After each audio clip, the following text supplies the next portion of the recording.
साहब, मेरी बेटी पढ़ना चाहती थी, पुलिस अफसर बनना चाहती थी, लेकिन वो लड़का परेशान करता था, उसे बदनाम करना चाहता था, बेटी पर मिलने और बात करने का दबाव बनाता था। बेटी की सगाई के बाद से तो वह पागल हो गया था। वह घर पर आकर तमाशा करता था और उसने मौका देखकर मेरी बेटी को उठा लिया और दोस्तों के साथ मिलकर गैंगरेप किया और फिर मेरी फूल जैसी बच्ची की बेरहमी से हत्या कर दी। मेरी बेटी के आरोपियों को फांसी की सजा दी जाए।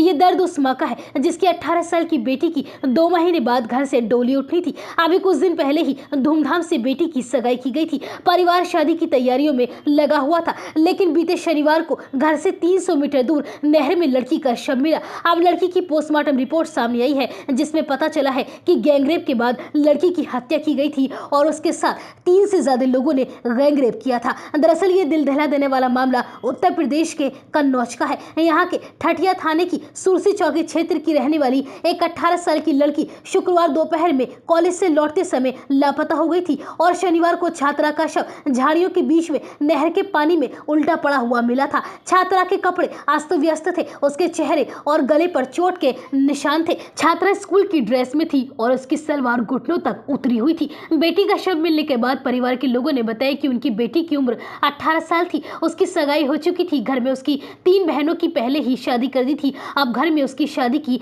तैयारियां चल रही थी। शादी के बात को लेकर गांव के कुछ युवक उसको परेशान करते थे, उसके फोन पर धमकी देते थे। वो लोग मेरी बेटी के साथ हमेशा से गलत काम करना चाहते थे। वो लोग नहीं चाह रहे थे कि मेरी बेटी की शादी हो और आखिर में उन लोगों ने वैसा ही कर दिया और मेरी प्यारी बेटी की जान ले ली। लड़की का शव मिलने के बाद पुलिस ने पोस्टमार्टम के लिए भेजा था और अब लड़की की पोस्टमार्टम रिपोर्ट सामने आई है। रिपोर्ट के अनुसार छात्रा के चेहरे और गले पर चोट के निशान मिले हैं। उसके पेट और पीठ पर खरोच के निशान है। छात्रा का प्राइवेट पार्ट भी डैमेज है। उसके शरीर से काफी खून निकला है। छात्रा की मौत दम घुटने से हुई है। छात्रा के फेस पर उंगली के निशान बने हुए हैं, जिसे देखकर ऐसा लगता है कि उसको मुंह दबाकर मारा गया है। इस घटना के बाद पुलिस ने मां के आरोप के आधार पर गांव के 3 लोगों को हिरासत में लिया है और अब उनसे पूछताछ की जा रही है। छात्रा की मां ने रोते हुए बताया कि उनकी बेटी शुक्रवार सुबह को पेपर देने के लिए कॉलेज गई थी। दोपहर तक जब वह वापस नहीं लौटी तो हम लोगों ने उसको फोन किया। पहले तो एक रिंग गई और फिर उसके बाद फोन स्विच ऑफ हो गया,